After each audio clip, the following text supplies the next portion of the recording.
Good evening. On behalf of Arlington Public Library, I'm Diane Kresh, and welcoming you to hear Evan Burfield, author of Regulatory Hacking, in conversation with Arlington County Vice Chair Libby Garvey. So thanks for being here, and thanks to all of you. It's a beautiful night. And this program is part of Arlington Public Library's Arlington Reads program. How many have ever been to an Arlington Reads program? It's a terrific series that we've been doing for the last 13 years, where we're bringing really top-flight authors writing books on topics that are important to all of us. So whether it's fiction or nonfiction, it's been a terrific series, and we're hoping to emulate the success with that with Libby's series. Evan Burfield is the author of Regulatory Hacking, named by Inc. magazine as one of the 10 best business books of 2018. When he's not writing, Evan is the CEO of Union and co-founder of 1776, where he works with startups around the world tackling important challenges in areas like education, health, energy, transportation, food, and financial services. As an angel investor and venture capitalist, Evan has invested in more than 40 startups with world-changing ideas, from Silicon Valley to Nairobi. He received a first-class degree in philosophy, politics, and economics from the University of Oxford in 2005. And of course, Evan grew up in Falls Church, very local, went to high school at the Thomas Jefferson High School for Science and Technology, and lives with his wife and 2 children in Aurora Highlands right here in Arlington. He will be in conversation this evening with Arlington County Vice Chair Libby Garvey. Ms. Garvey was elected to the Arlington County Board in March of 2012 after serving on the Arlington County School Board for 15 years, and she served 1 term as the chair of the county board. 1 term so far. So far, and that's enough about me. We can keep going. So please join me in welcoming Evan Burfield and Libby Garvey. Hey, thank you. Thank you, Diane. Thank you. So, thank you all for being here, and thank you for that nice introduction. And I was thinking, Evan, the whole time, so the first time I met Evan is when you were talking to a group of business leaders about kind of how you got to where you were, and I think of it as Evan's checkered educational career.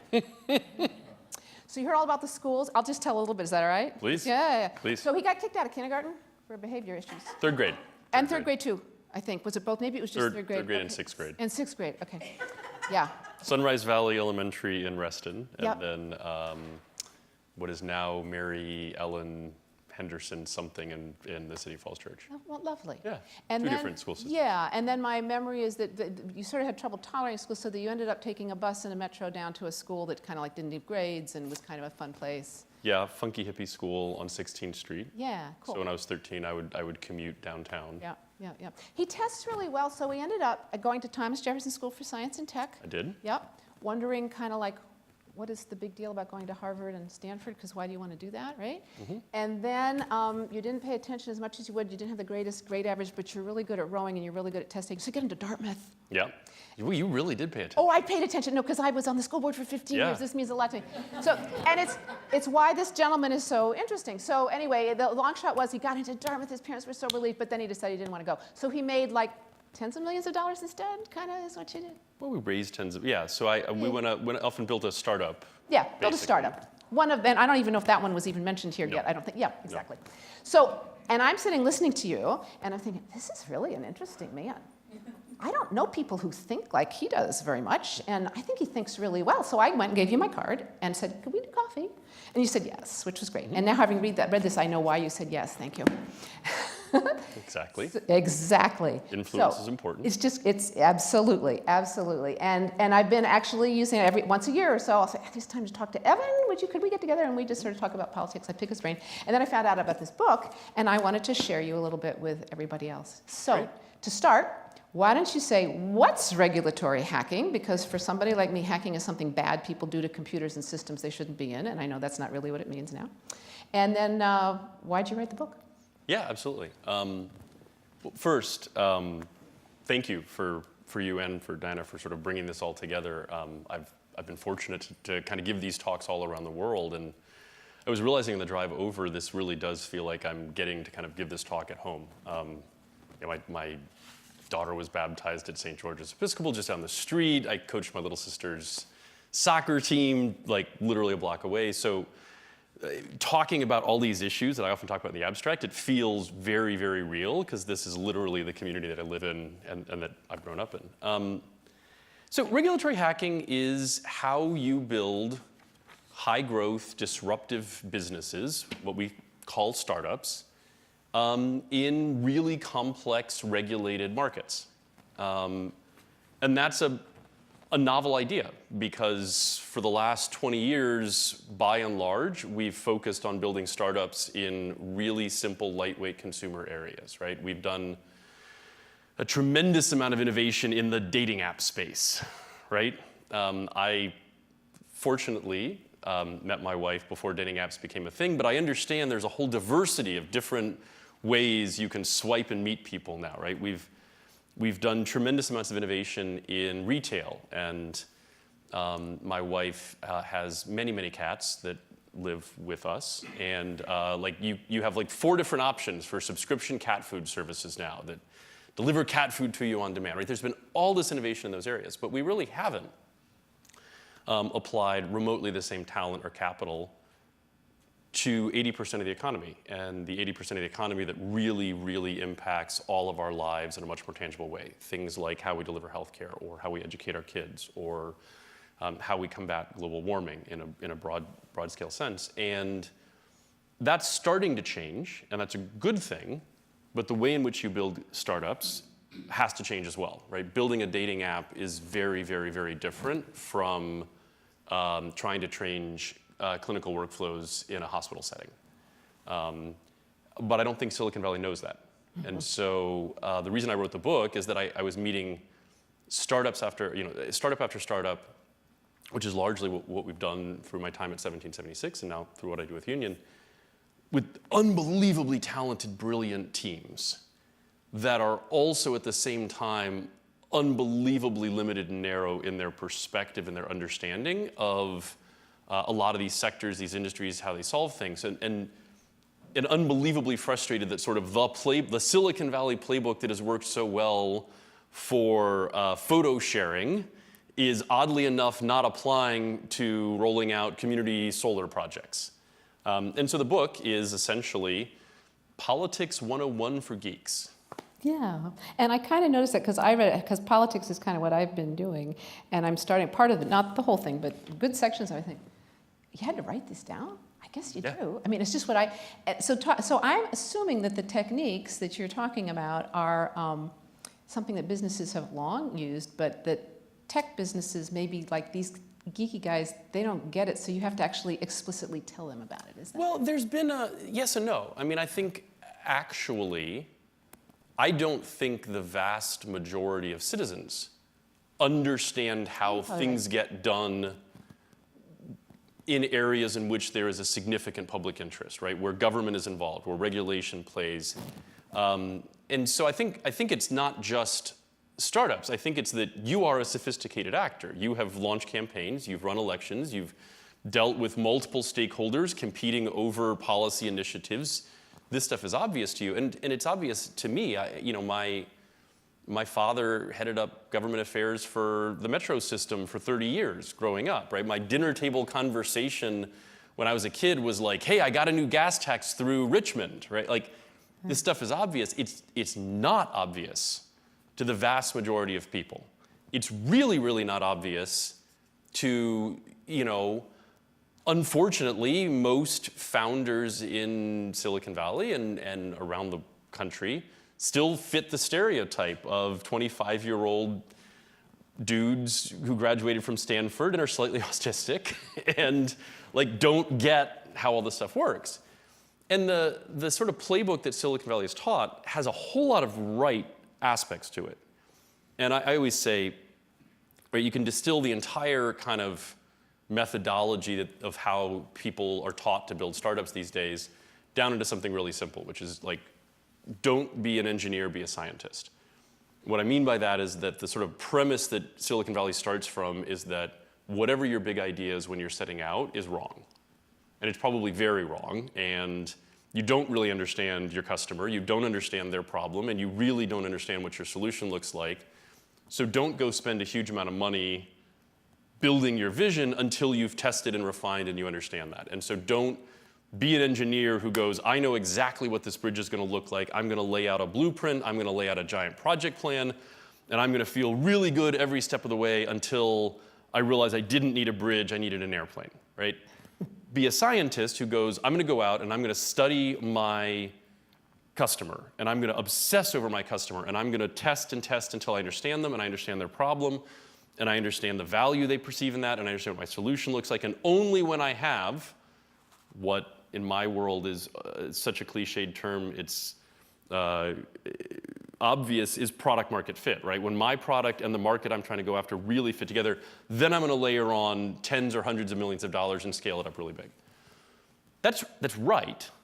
The problem is that it leads you down very, very wrong paths when you get into these complex regulated markets. So let's take a really simple example like healthcare. So Silicon Valley teaches you to obsess over the customer, right? Before all else. Know your customer, obsess over your customer. One of the startups, I didn't profile them in the book, but one of the startups that actually Innova just invested in and that's in our portfolio locally here is called BabyScripts. BabyScripts is a set of monitoring devices and an app for expectant moms. And it connects up to your doctor. So you can do ultrasound at home, you can track blood pressure, you can track all this stuff, you can track it multiple times a day. It takes the data, delivers it right back to your OBGYN, and it analyzes the data for any signs of high-risk conditions. So the premise is BabyScripts should be able to make the expectant mom feel more comfortable, the doctor feel more comfortable, reduce the number of visits while decreasing the incident of high-risk conditions. Great. A typical entrepreneur starting out is going to go, my customer is the expectant mom. So I'm going to obsess and obsess and obsess over the needs of the expectant mom. And I'm going to talk to 100 of them, and I'm going to put them in studies and have them test different designs, and I'm going to do all this stuff. That's right, but it's a very partial answer because the reality is healthcare is an unbelievably multi-stakeholder problem. So it's not just the expectant mom. It's that for this to really work, your OBGYN needs to use it. Yeah. But really, the doctor's just going to be looking at something and making a decision. Really, the nurse needs to use it. So now you have 3 different stakeholders, but really an OBGYN practice nowadays are mostly part of large health systems, and they don't make their own purchasing decisions. So I really need to understand the motivations of some health system administrator, but their first question is going to be who's going to pay for it. So I really need to actually go understand how insurance pays for low-risk pregnancies, and because they're really my end customer. And oh, by the way, no OBGYN practice is actually going to adopt anything unless the ACOG, the American College of Gynecology, signs off on it. And probably what I'm doing will violate a bunch of different regulations that I will need to deal with in some way. So if all I'm doing is focusing obsessively on the customer, I'm probably careening towards a brick wall at high speed. Yes. And in fact, I need to do exactly the opposite of what Silicon Valley teaches me, which is I need to understand all the complexity involved, and I need to sort of understand that full picture and that full power map. And how many people take a look at that and decide, I think I'm not going to do something else?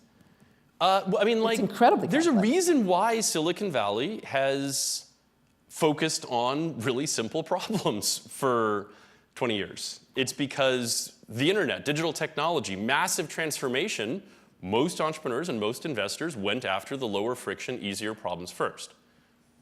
But at this point, if you're an entrepreneur or you're a venture capitalist, you might have some brilliant idea for music sharing. But you now have to go through billions of dollars of capital invested and incredible amounts of talent that have built Spotify and Apple Music and 50 other products that died, right? To actually, if you really have a better idea for sharing photographs, it's possible, but that space has been unbelievably refined, right?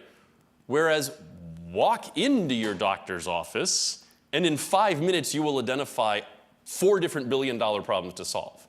So I think part of the shift now is that people are going, the low-hanging fruit's been picked. We need to start dealing with these more complex problems. Wait a second, these more complex problems don't look and act and feel the same way that these easier, simpler problems did. Absolutely, and I love the way you put it here. You talk about how every day in our cities and neighborhoods we step into the not-so-hidden time machines. You know, she talked about how digital it is and how his daughter wants to talk to Alexa in the car, and you realize Alexa's not in our car yet. However, for all of us in our cities and neighborhoods, we step into not-so-hidden time machines. There are city halls, our hospitals, our schools. Like a bureaucratic dystopia, they've been lost to time, seemingly untouched by the digital revolution.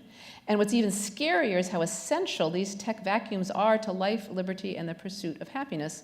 Our lives as consumers have gone digital. Our lives as citizens remain stubbornly analog. I love it. So I'm going to ask you another question. I want you guys to be thinking, because I'm planning to turn it out over to questions. So if you've got some questions, start thinking about them. It's not going to just be me and Evan. I want you to have some questions for Evan. So if you would talk, because we're talking about what this is and regular hacking. I loved the iron triangle. I talk to people about it all the time because it made so much sense. And when I talk to people about it, it does. So would you explain the iron triangle?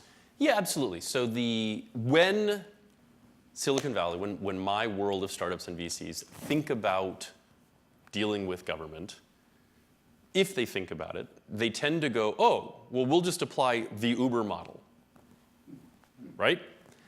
I literally had, a few years ago, a very prominent VC sit there, and I was explaining the whole thesis. Before there was a book or anything, I was explaining the whole thesis of what we were doing. And he looks at me and goes, well, I don't understand why you need to do any of this. Like, Uber proved if you raise enough capital, you can just squash government. And even at the time, I was like, oh, you have no idea how slow and long the time scales of government are. Like, you've won battles, you have yet to really resolve all of this. But that is very much the Silicon Valley mindset. So let's actually unpack the Uber case study. So Uber was an unbelievable strategic outlier that almost no other startup I have ever encountered faces from a political standpoint. And the reason was because Uber was genuinely and legitimately facing an anti-consumer iron triangle. So an iron triangle is the idea that industry, regulators, and politicians all establish a mutually beneficial to them set of relationships that are really, really bad for the broader public interest. Taxi cab commissions.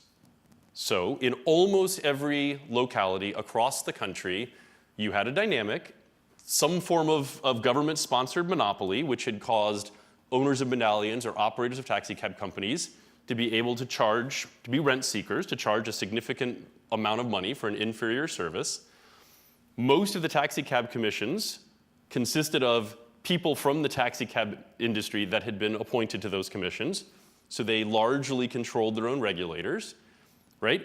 And taxi cab operators were one of the larger donors to politicians in most of those localities, right? Everybody recognizes that, but it's really, really, really hard to break.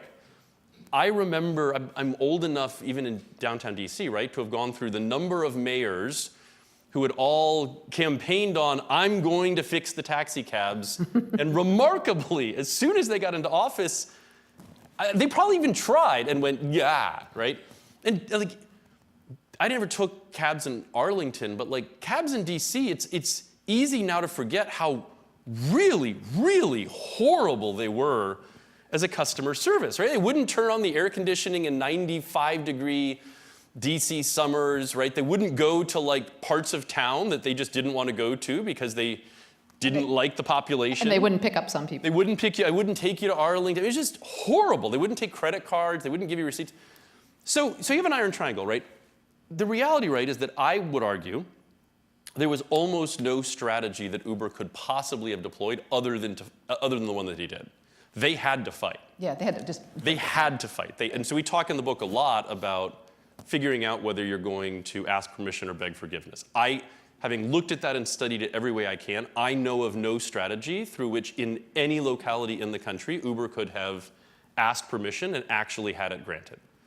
So they had to beg forgiveness, which largely consisted of interpreting rules in their favor, recognizing that the penalties for impoundment of cars or fines for drivers were insignificant compared to what they were doing. And launching a really good political campaign. Launching, and city after city, they figured out how to launch incredibly quickly, get a bunch of consumers overwhelmingly addicted to their platform. In fact, they got good at inciting a backlash from the taxi cab commissions, right? Because they figured out very quickly the fastest way to get media attention was to get the taxi cab commissions to try to shut them down, turn all of their now fabulously addicted customers into a grassroots army, that would inundate city council members with 10x or 100x more emails they'd ever received on any issue. Local city council members are going, I don't know what's going on, but we're definitely not going to shut this thing down because whatever this is, people are pissed. And then slowly work to change the regulations in their favor. And I think Uber took that strategy way too far, much longer than they needed to. But one of the advantages they had with it was Uber was moving incredibly quickly, and they were refining and perfecting that strategy in city after city in like a matter of weeks. Taxi cab commissions weren't. Like taxi cab commissions and taxi cab operators weren't. They were at a strategic disadvantage because it took them years to catch up. Government works really slow. It took a long time for them to catch up and figure out what was going on, and by that point, Uber had spread incredibly quickly. I know of, like, I have yet to find any other startup that had that particular unique set of conditions. And in the book, right, one of the points is that there are times when you need to fight. There are times when you need to figure out how to go head on, and you are operating in the public interest, and you do not believe government is, and you have to go fight that fight, and you have to marshal coalitions and citizens and all that stuff to do it. I believe those are actually pretty rare. The vast majority of opportunities for startups to shape a regulatory environment, to collaborate with government, to do all these things are much more collaborative. Right. Much more collaborative. But that's not the lesson that Silicon Valley took from the Uber case study. Yeah, but it's why I like you as an elected official. So I'm going to ask you to talk, we'll examine this a little bit more, and then I think I'll see if anybody's got some questions. So a really good example that I loved was the hop, skip, drive story compared to the Silicon Valley guy that tried to do the same thing, and there were two different techniques and two different outcomes. Yeah, so, and by the way, this is super timely. I'll reveal the punchline. Yeah, you reveal at the end. This is super timely right now. But I was going to ask you the same thing anyway, even without the punchline. So like everybody knows the Uber case study. The point about it being a really significant strategic outlier is that if you change even a few of the conditions that Uber faced, you would arrive at a very, very different strategy for how you chose to engage with government. And so the case study that I give is Uber for Kids. Now, I will say Hop, Skip, Drive hates the term Uber for Kids. They prefer the term caregivers on wheels.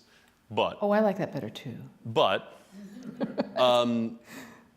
it turns out, right, in California, there's a flat regulation, absolute regulation that says you cannot provide livery services to anyone under 18, taxi cabs or anything else, right? Not allowed. Which pretty much every taxi cab company and Uber completely violated because they just didn't ask for anybody's IDs and not a lot of consequences.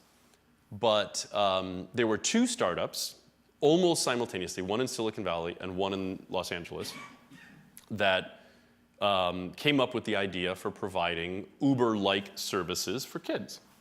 One team out of Silicon Valley was a group, was two kind of tech bro guys who had some experience in the ride-sharing world, neither of whom had kids, who did a sort of study on a whiteboard, identified this market opportunity, raised a whole lot of capital really quick, and decided to go out and launch their service.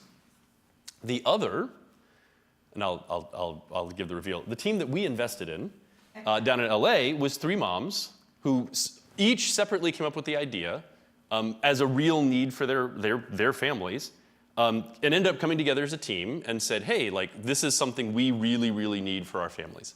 And that was the Hop, Skip, Drive team. And the service, in a nutshell, it's not Uber because it's not really on demand. It's more you're a dual income family and your kids get out of school at 3 p.m. and they need to get to soccer practice, and then they need to get to piano lessons, and then they need to be home by the time you get home from work.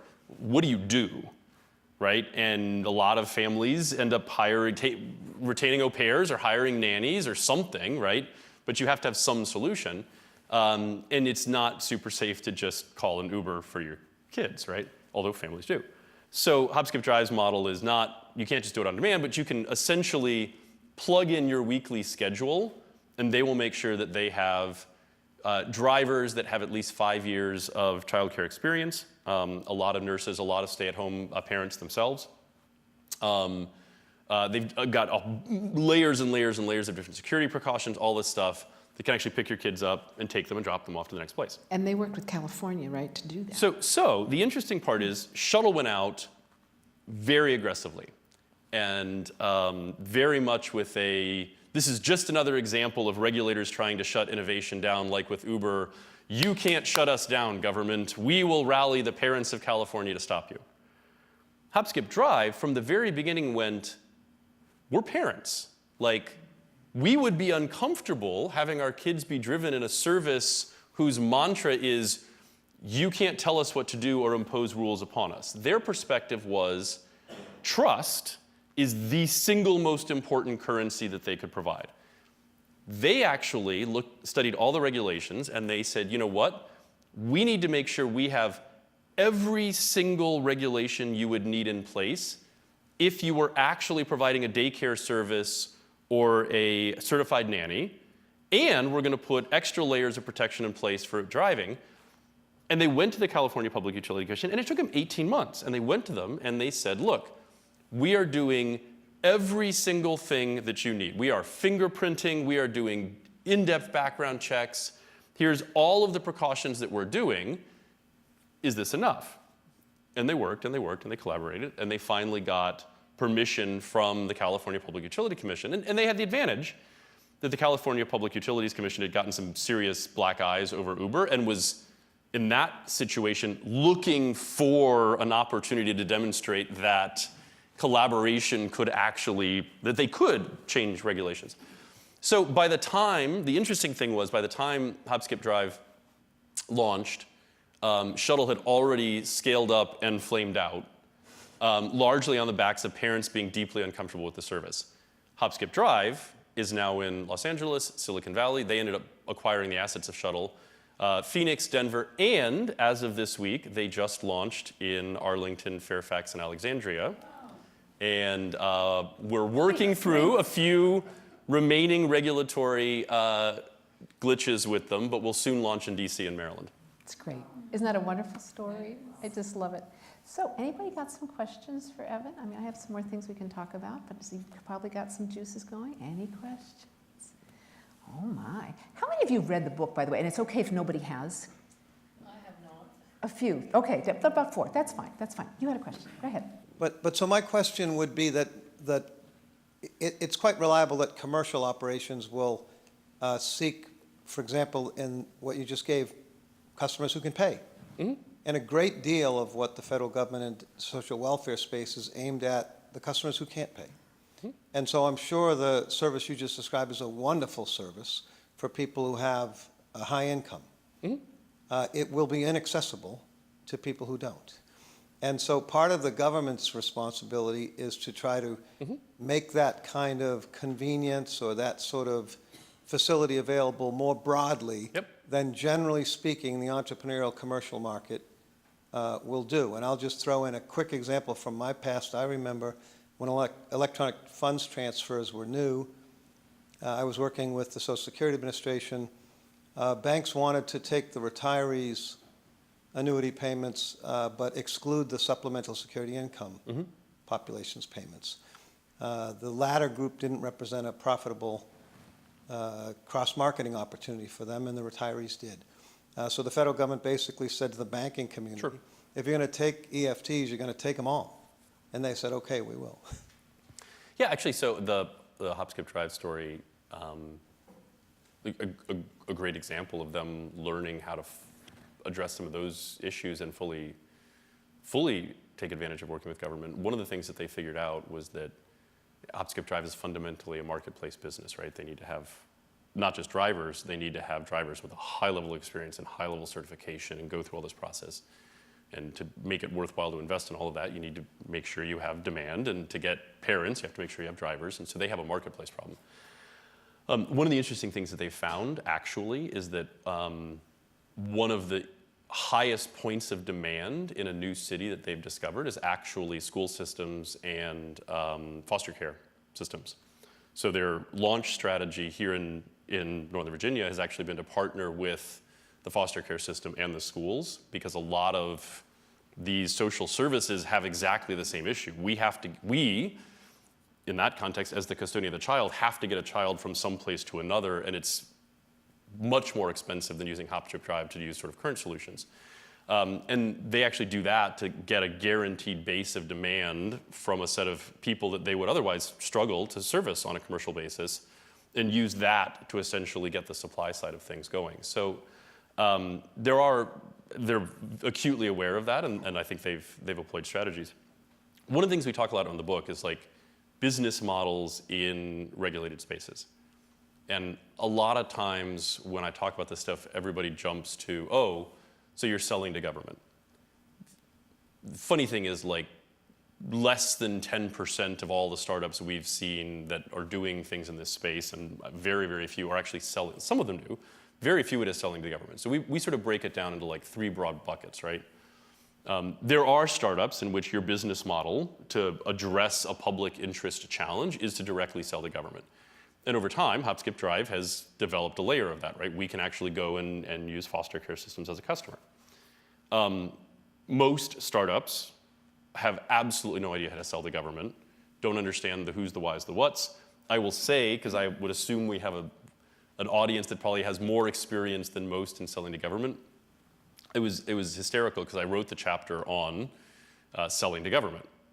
And I kick it off to my editor at Penguin. And he writes back and he goes, yeah, none of this makes any sense. You need to redo this. And I'm like, okay, so I like go through, rewrite it, use simpler analogies, get rid of jargon, all the good author stuff. Send it back. He's like, yeah, this still makes no sense. We go through like 5 rounds of this, and I finally realized, and I'm like, it's because government procurement doesn't make any sense. Like it's not that I'm not a good writer. It's that these are things that are not necessarily designed to be intuitive to a layperson, yes. Right? Yes. And so there is an element of that, right? But and there's a whole other category that we talk about, which is when you really aren't necessarily directly engaging with government at all, but you are doing something where the social impact, the public interest is great enough, and you can deploy a social impact business model. So a company like EverFi, here based in Georgetown, they're now absolutely massive, but their model is they offer digital tools to teach skills that kids otherwise might not be getting in their public school system. Financial literacy, digital skills, African American history, now it's 30 different modules. Their model is fascinating. They go to the schools and they say, look, we will give you all of this for free if you will work with us to actually get your students access to this and deliver this. Won't cost you anything. We just need your help getting it in the hands of students. Then they go to some sort of corporations, corporate social responsibility, or foundations, corporate social responsibility budgets, and they go, look, you care a lot about financial literacy. We have all these school systems that are ready to use our tools to deliver financial literacy if you're willing to sponsor students, right? That's the social impact model. Most of the business models that we deal with in regulatory hacking, though, are ones in which the customer is a consumer or a business, right? And government is playing some sort of role to help either catalyze that market or hinder that market, and you need government to do something to help you perhaps subsidize for students that are getting free or getting subsidized lunches or free school lunches to help get access to a service like this. Or you need government to change the rules that say no one under 18 can get access to a delivery service. Or a local example, another startup here in DC, actually I think they're based in Arlington now, but Transit Screen. So if you go into, they're actually in more and more places, but if you go into buildings and you're walking out in the lobby of the building and you see a screen that shows you every metro train, every Uber, every different scooter service, whatever, and when they're leaving and how long it takes to get there, that's Transit Screen. Yep. And they tried to sell to government, right? So they started out selling to government. They were like, well, this is obviously a public interest because it's congestion alleviation, so government should be the buyer. They figured out really quickly that government went, well, actually, like, we don't have budgets for this, it'll take a really long time, but more importantly, we don't actually own cities. Like, 95% of the buildings in cities are owned by private interests. So, like, we really aren't your market, even though there's this giant public interest and we really want to see this happen. And one of the regulatory hacks they used was at some point they discovered that I think it was actually originally in Toronto, they discovered that the city council had passed a regulation that said a new developer building a new building, if they invest in digital congestion abatement technologies, like a transit screen, they could get a waiver to build less parking spaces on the building, which for a developer is saying you can spend $30 million less if you spend, $50,000 a year on something like transit screen. We call it transportation demand management here. We do require it. Yeah. And so they figured that out, and they started taking that to developers who were like, this is gold. Like, we're in. We're buying your product left and right. And then they started getting a lot of traction with that, and they started taking that. They went through and they figured out what are other jurisdictions that had similar kinds of incentives. They started focusing those jurisdictions, and then they started taking case studies from there and going to other jurisdictions and saying, hey, we don't want any money from you. But if you could pass this kind of incentive, we can go do everything else for you. Those examples are the vast bulk of where sophisticated, smart startups who figured this stuff out end up becoming partners with government. Maybe one of my favorite stories is actually the kitty Yeah, you said- carbon monoxide. Yeah, that one. Is that because the story starts with me being a colossal idiot? And No, but you could tell. I was going to leave that part out, but if you want to tell it, it's fine. so in the book, the lead into this story is why I became fascinated with carbon monoxide alarms. It ends okay. In proper startup fashion, I was like, this is back when we lived, my wife and I lived downtown on 14th Street in a like row house condo thing. And in proper startup fashion, I think I'd pulled like 2 straight all-nighters. I was completely fried. I drove home and I pulled into my garage, and we had like a number of units, and under one of the units, all the garages were. So it was like, And your wife was away. So yeah, you were alone. my wife was visiting her parents in Russia, and like the point is like the garages were kind of far away from my actual living space. I pulled in, and I think I finished listening to a song. I get out and I go get in the car. I go and I like collapse asleep. Some number of hours later, from the very depths of the deepest sleep, I realize my phone is ringing, and I look, and there's like 14 missed calls, and I pick it up, and it's my downstairs neighbor, and he's like, where's Vera? My wife. I'm like, Russia. And he's like, oh, because the fire department's about to like break down your garage door. I'm like, what? And he goes, you need to get out here now. I'm like, And I throw jeans on, I stumble outside, and it is like 6 fire trucks, and I mean the entire scene, and I'm like, what on earth? So my car, my Toyota at the time. Well, they asked you to open the car, so rather than break it So down, they asked me to, I opened the garage door, and like literally this like flood of water pours out, and smoke everywhere, and the car is still running. And I realized what happened was it was a Toyota, and I had one of these little key fobs, right, that you had to have close, and you could press a button to turn it on. I was so tired, I was listening to music, wasn't paying attention. The car is supposed to turn off if the key fob is sufficiently far away from the car. But the way everything worked out, like where I was actually, like at no point with the key fob was I actually that far away from the car to go and get into my bed and all of this, and the car never turned off. But the neighbors that lived directly above that had a carbon monoxide alarm. It went off. Good thing. Fire department came, and the fire department was really clear, like all of us would have been dead, like if there was not a carbon monoxide alarm. And I was like, wow, so that's a thing. And so why do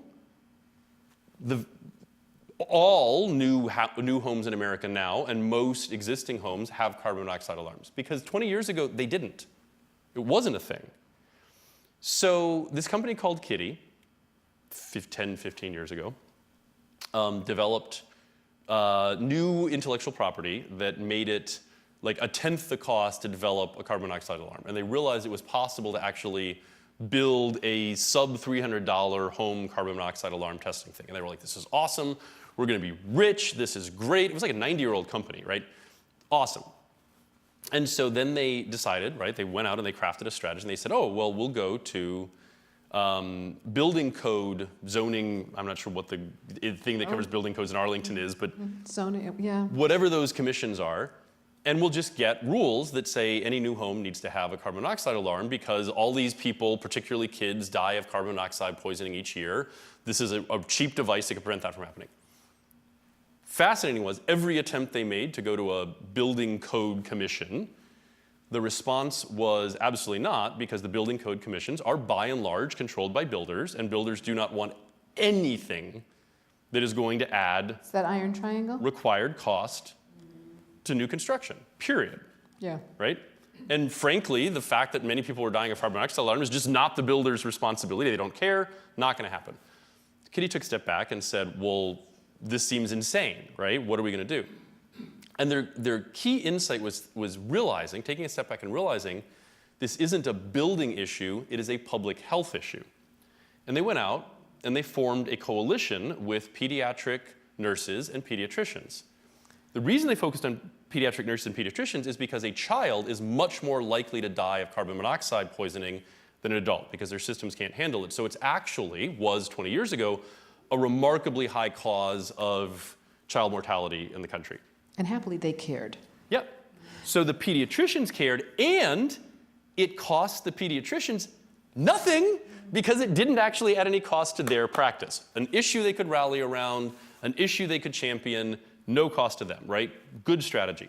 So they went out with these guys, and then they looked at the rank ordering of states, and I think it was like New York State or something in New England. I think it was like New York State or something in New England had the highest incident of child mortality from carbon monoxide poisoning because of the old school fuel mixes, and they still, I think, throw literally like pellets into chutes to heat homes in parts of New England. That would be New York, yeah. So they went to that state and they said, like, literally, your state is the worst state in the country at kids dying from carbon monoxide. A $300 device could prevent that. And they managed in the next legislative cycle to get a rule in place that said every new home has to have this. Then they went to the next state and said, New York just did this. You have almost as high an incident of child mortality. Why don't you care about kids? And they went down the list until they eventually went to like Arizona and were like, 49 other states all have rules. Why do you not care about kids? Got that passed. And then they ended up, at that point, developing a huge partnership with Home Depot, which both saw it as a product they could sell, but also championed it as sort of a social responsibility ploy. And again, I'm old enough, like there was a stretch of time when you could not go into a Home Depot without the very first thing you would see at that aisle when you walked through the front doors was a giant display telling you about the dangers of carbon monoxide poisoning and you need to buy a carbon monoxide alarm. That's why we all have carbon monoxide alarms today. Like it was, and Kitty ended up, that business for them ended up being valued at $300 million. Like, so that to me was like a phenomenal case study of like something so simple in your day-to-day life, like wasn't inevitable, and it required really sophisticated regulatory hacking to understand how to make it come to be. Yeah, doing well by doing good, and I love it. And the government spent nothing. Yes. So I apologize Use the mic. if you've put this in your book, because I haven't read your book, but at what stage, if at all, do you recommend that startups like bring on a legal person or a lobbyist person or someone who's likely to have specialized expertise in regulatory hacking? And I ask, to provide a bit of context, I happen to know a lot of tech bros and a lot of techie people, and the last thing they think about is a strategy for regulatory hacking or bringing on anyone who has anything but engineering knowledge. I look at all the job things. It's always you want a software person, you want a Python expert, you want Ruby. No one's ever, they're looking at lawyers only reluctantly and under like federal or state mandate. And not just lawyers, lobbyists and specialists, but they're usually like employee number 50. So first, Yeah. one of the things I'm to the extent I've gotten to play any role in the growth of the greater Washington startup ecosystem, we are regularly ranked as the most gender diverse startup ecosystem in the country. So if you only know tech bros, go out and meet some tech women too. We have lots of them here in DC. And they're frankly solving often much more interesting problems than my friendly tech bros. So look, the very last chapter in the book is lobbying, and it's for a reason. Like the reason I left that to the very end, because again, kind of like it's easy to simplify all this down to, oh, you're selling to government. It's really easy to simplify this down to, oh, you're talking about lobbying. And yes, there are circumstances in which a startup needs to do traditional lobbying. The broad point of the book, though, is that those are actually pretty rare. And much of this is about actually simply understanding power maps, understanding influence, understanding the importance of narrative, and frankly being a really good strategist and finding the leverage points to get things done. There are times you need to lobby, right? And when you do, you should bring in someone who really knows what they're doing. The question of a lawyer versus not, like, a lawyer could be very good at being a regulatory hacker, but it's not necessarily about the law or about a legal background. It's much more about being a really good political strategist. Yeah. And I know really good political strategists who are lawyers, but I know plenty who are not lawyers. And some lawyers who are really loud. So like Steve Jobs introduced this idea, which has now become completely ingrained, that it's not enough to be a great engineer. If you want to build a truly amazing product, liberal arts matter. Aesthetics matter. Design matters. And so now it would be very rare to find any startup, particularly one that's engaging consumers at all, that is not as obsessive about design and aesthetics as they are about engineering and data and technology and all that stuff. My goal with the book, right, is that as more and more of the digital innovation, the startup industry, all this stuff shifts towards these big, nasty, complex, regulated markets, right, they should be as obsessive about this question of power and how to accumulate power, deploy power, find the right leverage points, achieve the ends that you need as they are about design and aesthetics. And so all these really boring things like law, like lawyers, political strategy, understanding political science, right? These sort of social science-y, legally skill sets that have been, frankly, not very fashionable with startups for a long time, like they are suddenly becoming, I think, the characteristics that are going to separate really, really successful startups from not. So I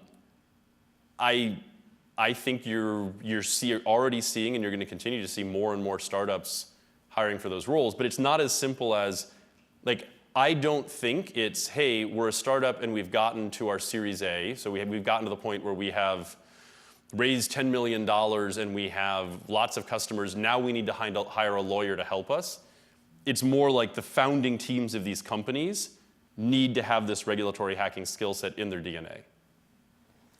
Yes, go ahead. Yeah. Oh, except wait for the mic, because then we'll get your question. Yes. There are millions watching, you know. Not only having an access to a lawyer or a legal team as they're developing their product, but also as they have implemented, for example, with Uber, and I work with the Human Rights Office, and I have had complaints where, so Uber is in the business of providing service to general public, and people with disabilities are facing, at least I have become aware of some complaints where people have been denied service. They have, because person comes up, Uber is called, and the guy sees, oh, this person has a wheelchair. No, I'm sorry, I'm not going to put your wheelchair in my car, and they leave. Yeah. So that has generated complaints of discrimination in public accommodation, because if you're providing a service to general public, it should be for everybody, regardless of if the person has a disability or not. So again, some kind of lawyerly, advice. So I think we are actually facing that issue right now as to how to go against, or at least how to charge Uber with that type of complaint, where a person is saying, I asked for your service, but your driver denied that. Are you going to start training? Now they can say, well, these are independent contractors, all these people driving Uber, under our name, providing the service. But at the end of the day, still people are not being picked up because they have some kind of mobility issue. Yeah. So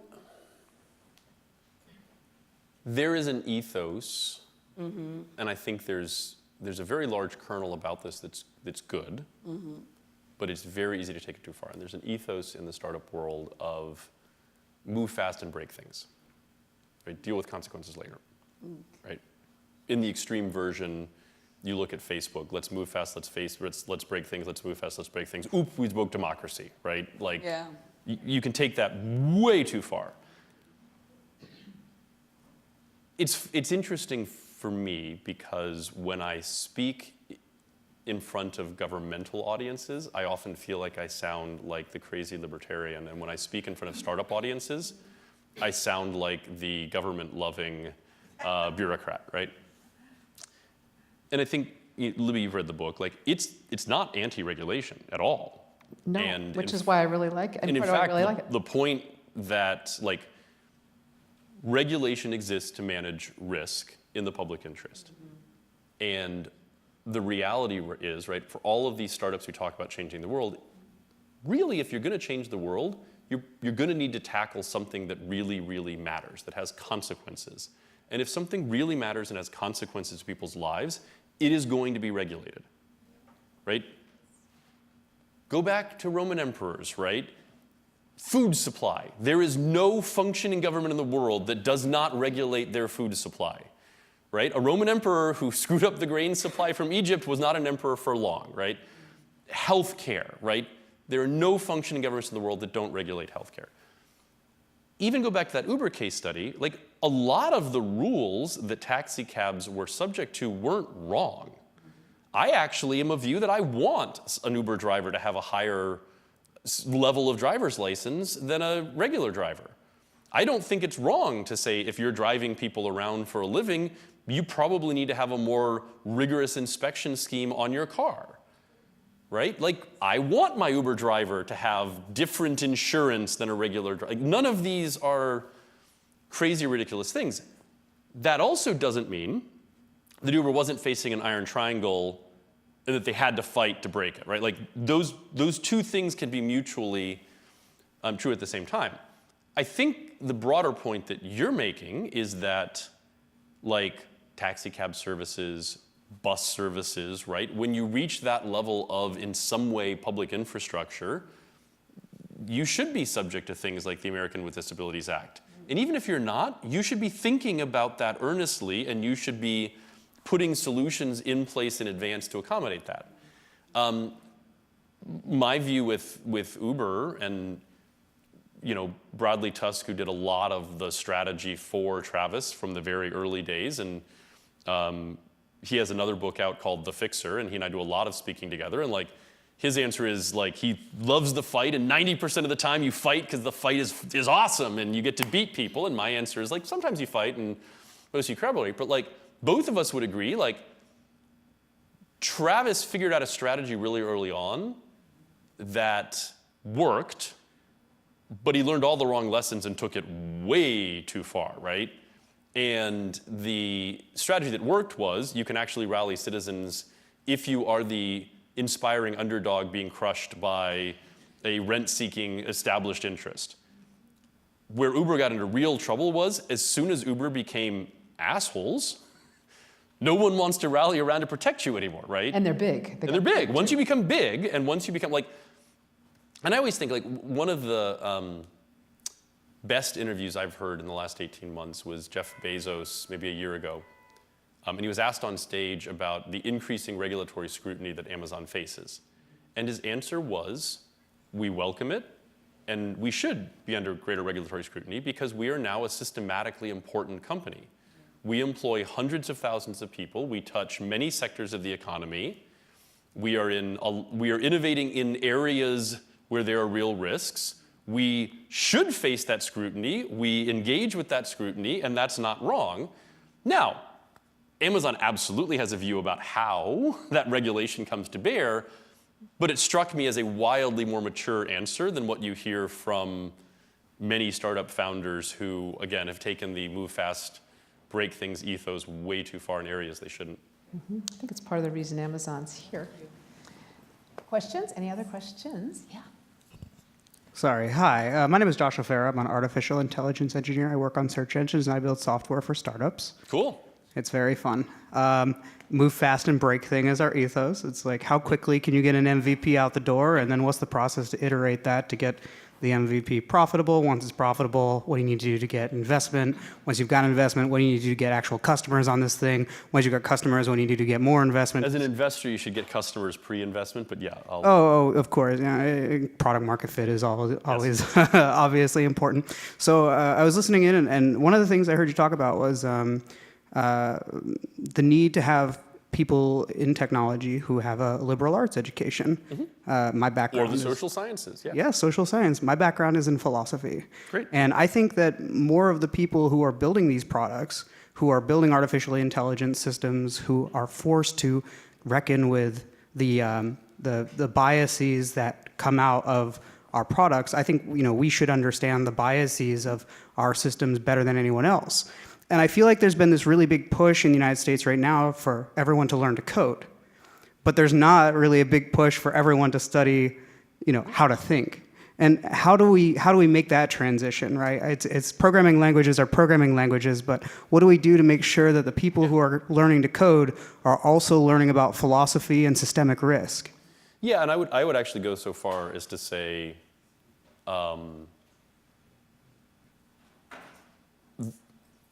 right, we operate in a market economy, and the market is adjusting, and simply knowing how to code is very quickly becoming a commodity. And the answer of the way we're going to sort of save the economy in the face of AI automating out all of our jobs is everyone's going to learn to code is an obviously nonsensical answer when taken to any kind of extreme. I think the skill set, and I think about this a lot with a 3.5-year-old and 18-month-old, right? I think the skill set that is universal and eternal is the ability to think critically, communicate incredibly effectively, and learn new topics unbelievably rapidly. And I want my kids to be facile with technology and to be able to code in the same way that I want them to speak Russian and Spanish. But that's not the important part. The important part is they have to be able to sort of solve problems with rigor and creativity, and they have to be able to communicate. So I would wholeheartedly agree and endorse that. The challenge is that is not structurally, I think, again, as someone who has retains a certain bone to pick with the public education system, I think that is the absolute antithesis of how our educational institutions are structured and how they teach people. They don't teach you to be a synthetic, rigorous, critical thinker who knows how to communicate incredibly effectively at all. And that's a real problem. It's a problem with bad government regulation, how we regulate what schools have to teach. Did you find at Oxford, however, it was different? Yeah. I fucking loved Oxford. For me, it was 3 years of absolute candy because it's everything that U.S. educational institutions aren't. So there are no required classes. Lectures are optional. You sit down once a week with your tutor. You're set a question. There is no right answer. It's a paradox. When you're set that question, you're given a list of 40 books to read, and you have to come back in a week with a 2,000-word essay. No way in hell you can read 40 books in a week, so you learn how to filter and how to learn, and then you prepare your 2,000-word essay. You sit down with your tutor. Your tutor is usually one of the foremost experts in the world in that topic, and they beat the ever-loving intellectual hell out of you for an hour with no concern whatsoever with your feelings, and then you repeat for 3 years. And you loved it. Absolutely loved it. Yeah. Absolutely loved it. And that scales. No, it doesn't. It doesn't. Not at all. The answer is not everyone should go to Oxford. No, but he might be onto something. If you're really going to hack education, you might need to scale it. What I think does scale about that is, what is incredibly hard to explain to people about the Oxford approach versus anything in the US is there's a radical limit on the classroom time is an option. It's more hey, if you want to go to a lecture, that's fine, but here's the Bodleian. You have a copy of every book in the English language, and here's the internet, and go learn. the point is to learn how to learn and to learn how to think and to learn how to communicate. And if you find that going to a lecture is a good way to learn, great, do it. I think there's elements to that, but I mean, solving the education question is unbelievably complex purely in the abstract if you had infinite resources and all the time, and it's unbelievably hard to do at scale. I have, for all that I still have a bone to pick with education systems, like, I'm also incredibly sympathetic to how unbelievably difficult a problem that is to solve. And it's not remotely as simple as many of my ed tech startups who run around going, personalization, badging, would make it seem. Yeah, these should help. I think there's some thinkers who've actually put a lot of thought into it. Great. Another question for Evan. Yeah, Mary. Since it is local for you, what's your vision for Arlington in terms of the role of technology with Amazon coming and you having young children and thinking about what Arlington could be, given what you've seen from private sector and startup and government's willingness to engage? And Mary is the current chair of the Information Technology Advisory Commission. I mean, look, I think Arlington has, and again,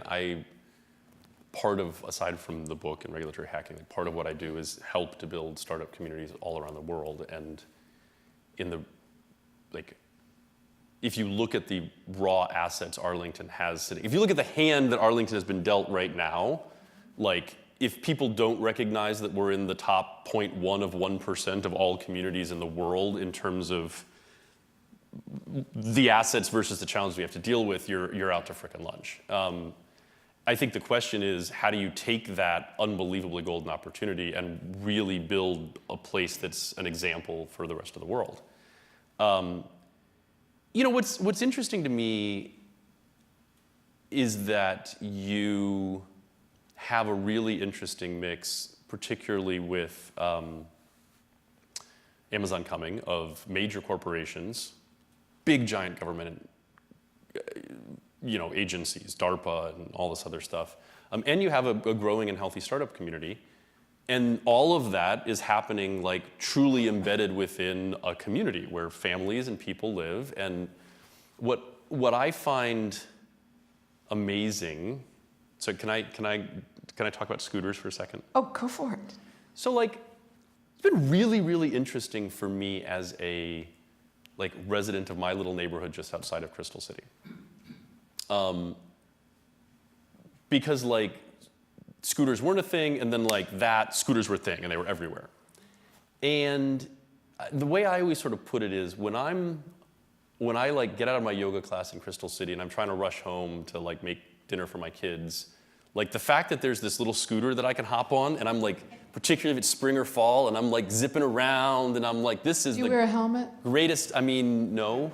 Yeah. But I have a very hard head. I think they're the greatest thing ever. You're this is awesome. I'm not using an Uber. I'm not using a car. I'm not this is amazing. When I'm walking down a sidewalk with my 3-year-old and someone flies by me on a scooter at high speeds, which is really only 12 miles an hour, but feels like high speeds, my first reaction is to body check them into the road. My second reaction is those damn scooters should be banned. Why are they on our sidewalks? What are they doing? And both of those are real. And what's interesting to me in Arlington is you have serious intergenerational fairness questions in Arlington, right? My neighborhood is fascinating because it's a bunch of people who have lived there for 45 years and a bunch of families who are brand new to the neighborhood, right? And on almost every issue, we don't agree on things, right? By and large, we care about a different set of issues. Arlington is diverse, right? You have different populations and communities in North Arlington versus South Arlington. You have different languages. You have all these things. What I do think the opportunity for Arlington is, though, is that I don't think we have fully linked together all those assets and all those opportunities around this question of how do we use Arlington as an unbelievable lab to build this future. And I say that as somebody who has been in various ways trying to work at that. And you and I talk about this a lot. Like, Yeah, this elected official's been talking to Amazon about it. yeah, like what is remarkable to me about all of this stuff, like back to when we were talking about like citizens don't know as much about these things as you might think that they do. Yeah, you're right. And it's not necessarily that they should, but like, it's fascinating to me that like just talking to my neighbors about Arlington, and I'm like, y'all live a 10-minute walk from ground zero of HQ2. Like, if anybody should be excited about HQ2 coming, like, you guys are gonna be the winners, right? And they talked to you about traffic? But they're like, well, this is gonna increase my property taxes. And I'm like, because your house is worth more, right? And they're like, well, more traffic's gonna be coming through. I'm like, cause there's more jobs. Like, but they're very, very worried and nervous about all these issues. But the part that I find the most fascinating is just the most basic part where I'm like, how do you think schools get funded? How do you think new transportation solutions get funded? Like, we need a tax base. And either it's gonna come from property taxes or it's gonna come from commercial taxes broadly. And Crystal City, real serious issue. Roslyn, real serious issue. Like, there's a bunch of giant empty buildings. Those are people not paying taxes. This is the talk I've been giving over and over so and over again. Thank you. The part that is fascinating to me is you have people who should be much more sophisticated than most about government. You should have people that understand this stuff. This is Arlington County, right? We all, in some way, are connected into this. And yet, it's these questions, even with my neighbors here in Arlington, of like, well, is HQ2 really a good thing or not, right? Are these scooters a good thing or not? Like, are these, and this broader narrative around, there's no way that we're going to fix the very, very large, significant problems that the country and the world faces without real serious change. We're not going to address global warming without really meaningful change in the way that each of us individually live our lives. Anyone who tells you that is full of shit. All of us are going to live our lives differently than they did before if we're going to use a fraction of the energy resources that we did. We have to deal with real intergenerational fairness questions, right? Like, my parents are nearing retirement. One of them was here and left, so I can now talk about them in the third person because they... I saw him go. Yes. Like, they are nearing retirement, right? They have an expectation set around what that's going to mean to them. Frankly, from my perspective, I value that a hell of a lot less than I value the world that my kids are going to inherit, right? Like, how do you deal with these questions? Our balance sheet as a country, as many states, is totally screwed, right? Like, we've underinvested in infrastructure, we have massively too much debt. Like, really big, serious problems have to be addressed, and there's no way to address these without change. And yet, in a county that is at the top 0.1% of all the communities in the world, in the country, in terms of the assets we have available to us, by and large, a phenomenally good hand, and one that should be generally familiar with all this stuff, that fear, that sort of sense of what does this really going to mean to me is deeply palatable. If Arlington could figure out how to solve that, if Arlington could figure out how to bring everybody into that conversation in the right way and say change is inevitable, it has to happen, it's going to happen. All of us need to be a part of that. We need to put the rules in place to balance all those different equities.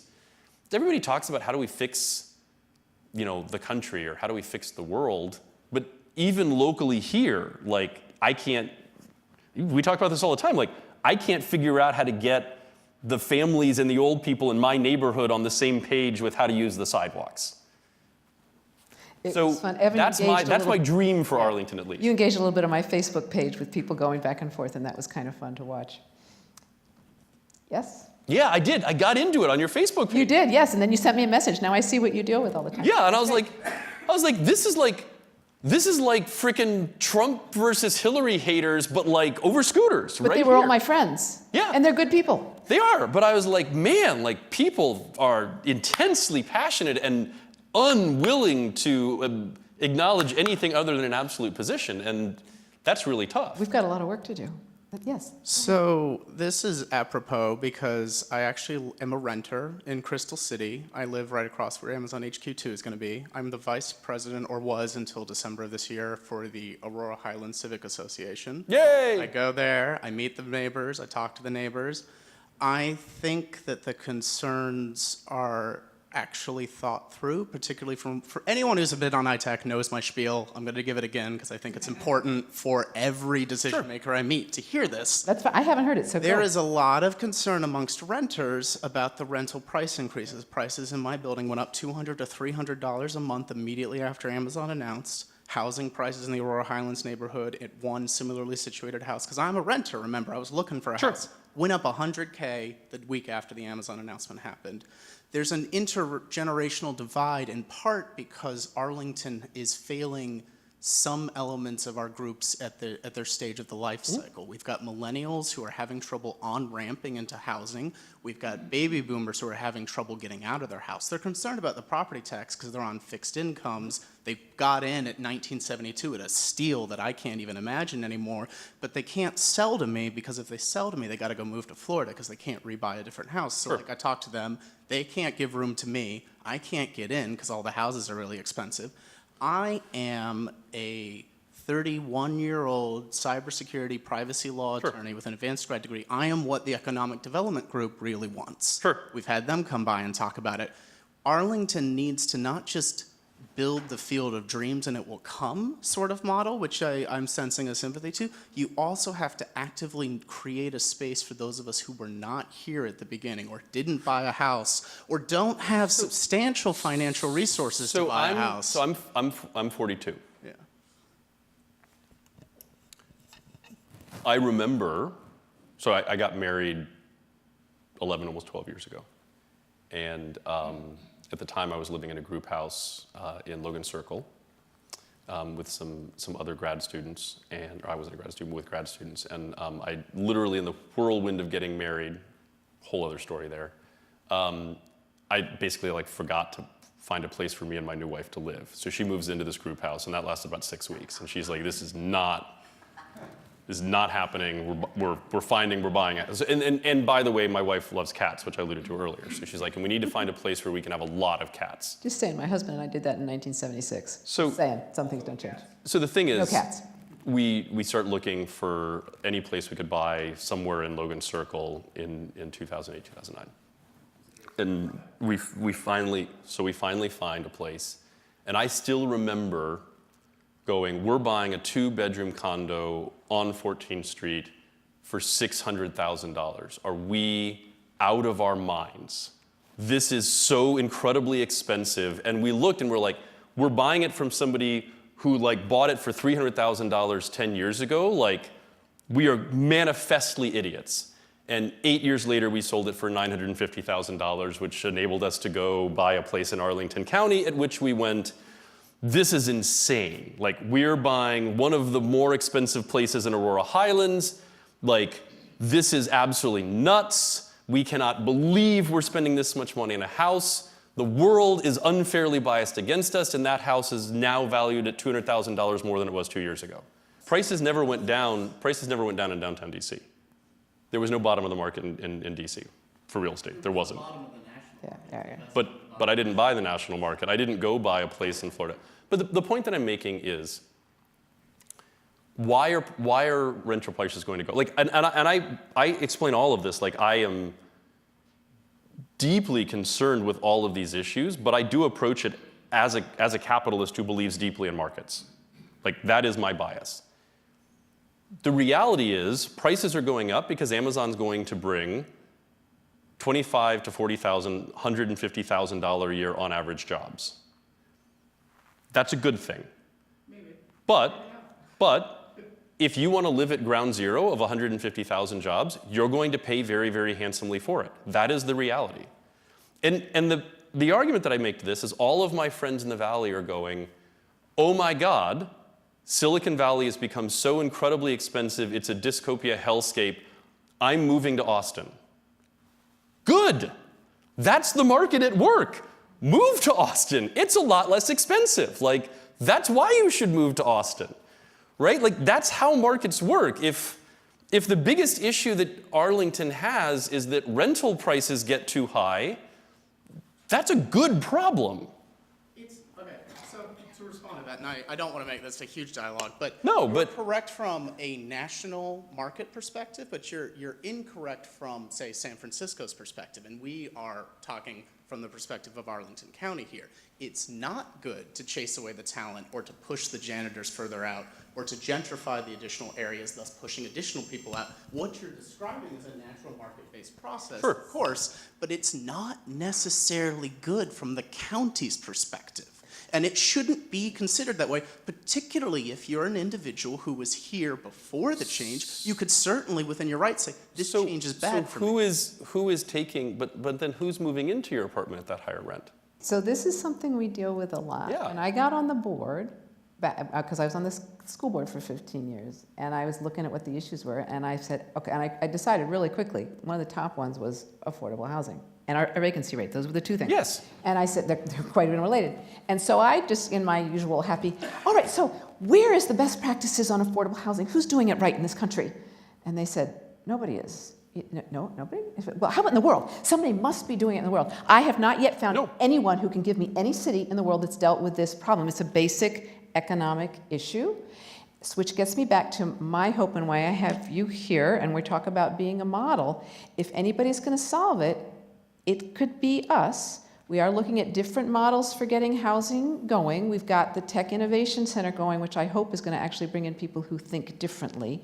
We've got resources. JBG is putting them in. I think that's what you need to be healthy. But this is a really huge problem. We're very aware of it. And if you've got some ideas on how to solve it without like just stopping everything, which we can't do, I would love to hear them, and I think we'll have people working on it. We have a housing commission. You might, you might be on it. Jack, did you want to say something? I would. I'd like to take us back to the book. I thought you did a great job in the book. I read it and Thank you. was fascinated by a lot of the discussions you had.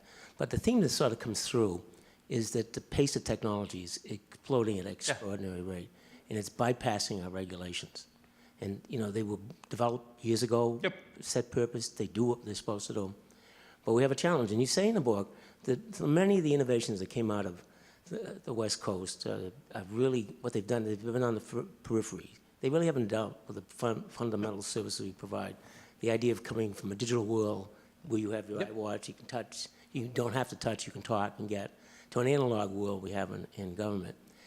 Could you speak a little bit to the concept of creating that innovation community and the role of government, and what examples you may have seen across the world or here where they've done a good job at balancing the need to protect and preserve the government, but also creating that sandbox where innovation can take place, and government sort of acts as either facilitator, stimulator, or whatever.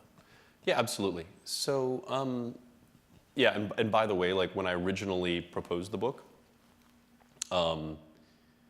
it was designed for entrepreneurs and investors and policymakers and executives at big entrenched institutions in these regulated markets are being disrupted. And my editor's response was very ambitious. Now, let's write the book for founders and entrepreneurs first, and then you get to go write the next book and the next book.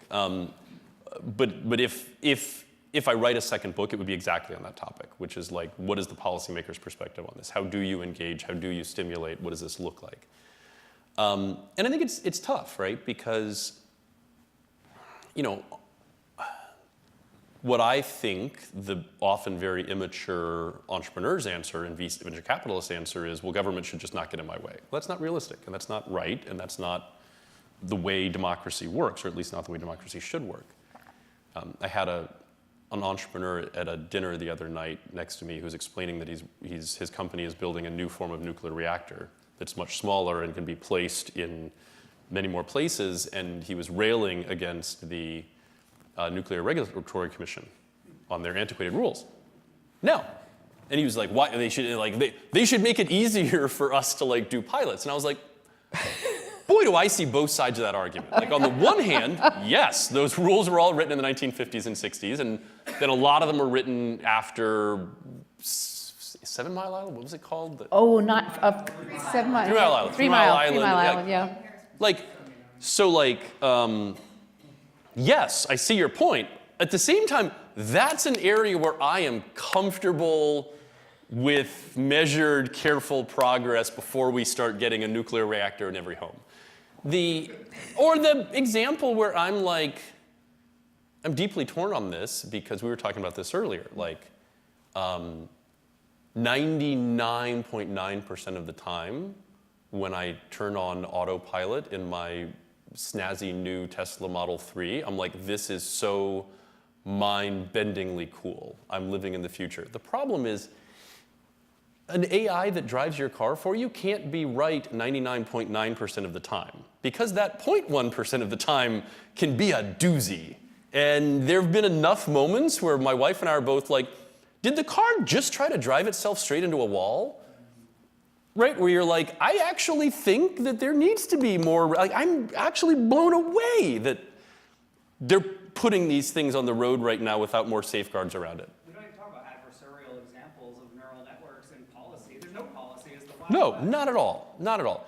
So like, the challenge for government, I think, is how do you create, first off, how do you become much more transparent and much more digital? And there's a ton that can be done to just make it straight up easier to engage with this stuff, right? If I write a second book, I think I'm going to call it The Social Code, because my broad thesis is that regulation is code. Regulation is software. Regulation is a software that governs society. But it should look and act and feel much more like code. It should be much, much easier to engage with. And one of the startups, it's funny because one of the startups in the book called Neuritas,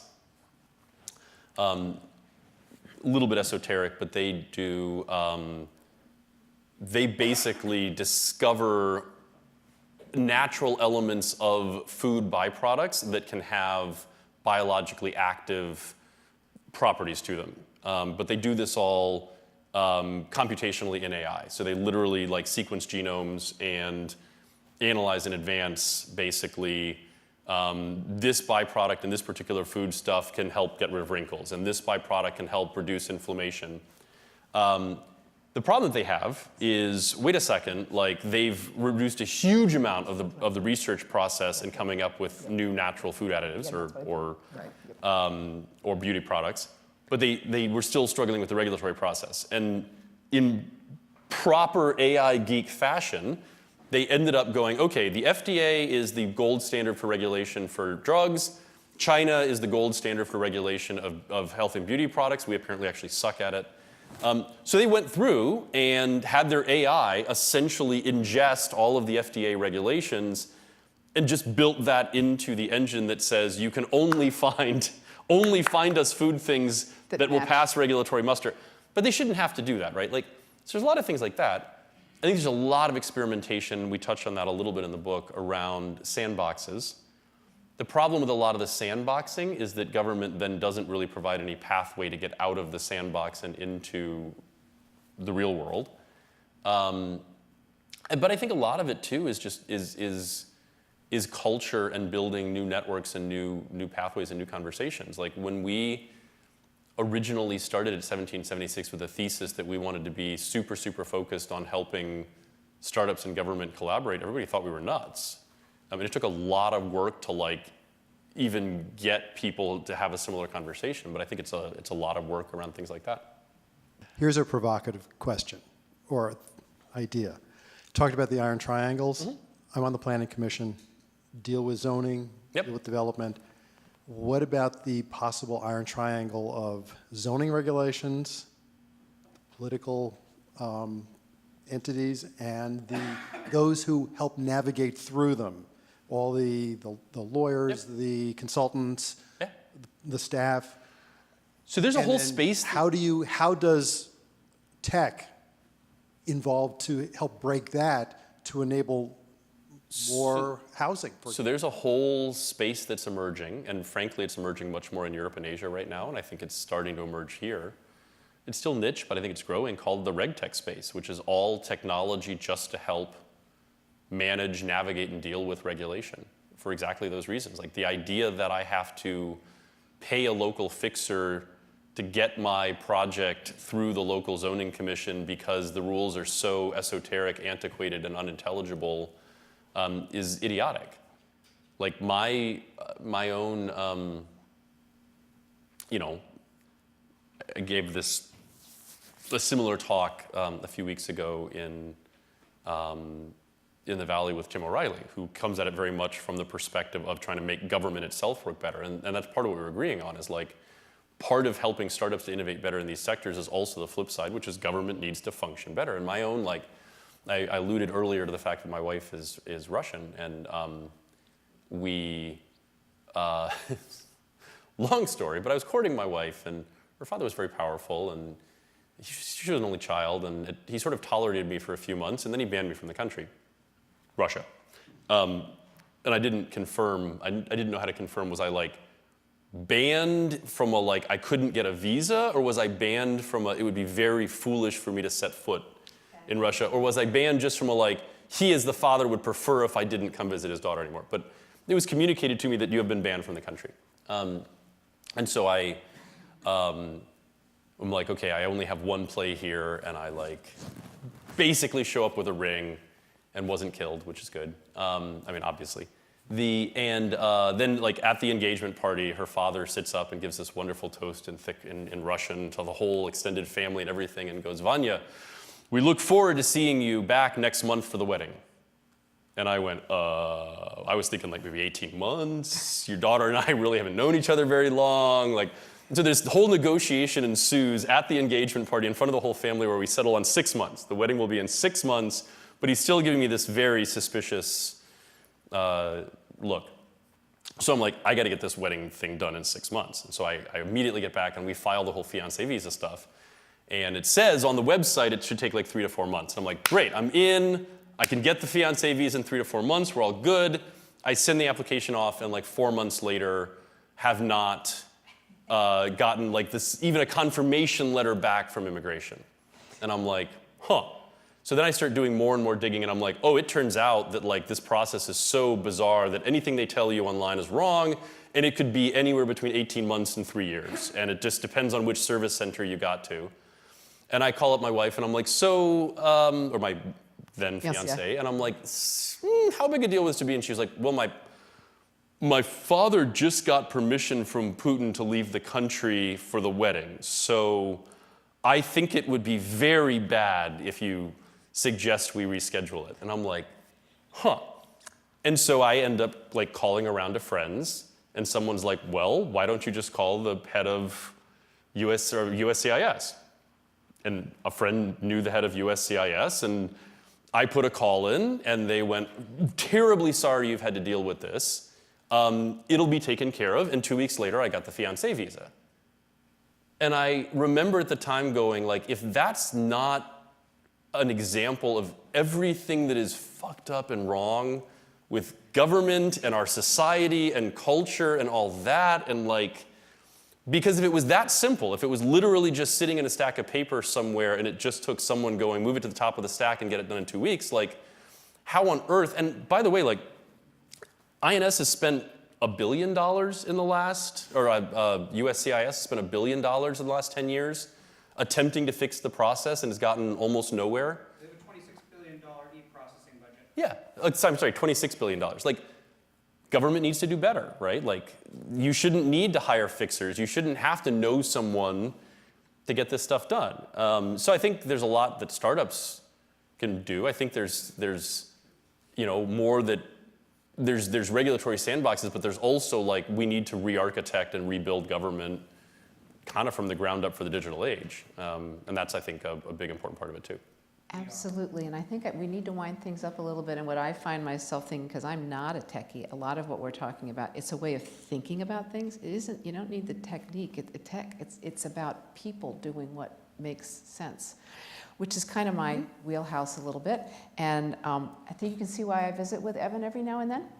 It's just, I really appreciate you coming. Thank you I very visit with much. you, Well, so you I do can too. actually learn about how we you teach each other. resolve all these conflicts and different perspectives. That might be a little strong, but some of them Navigate. Navigate, and some of them work out. So Navigate. thank you all very much for coming, and thank you, Diane and the library, for setting this up. There are books available here.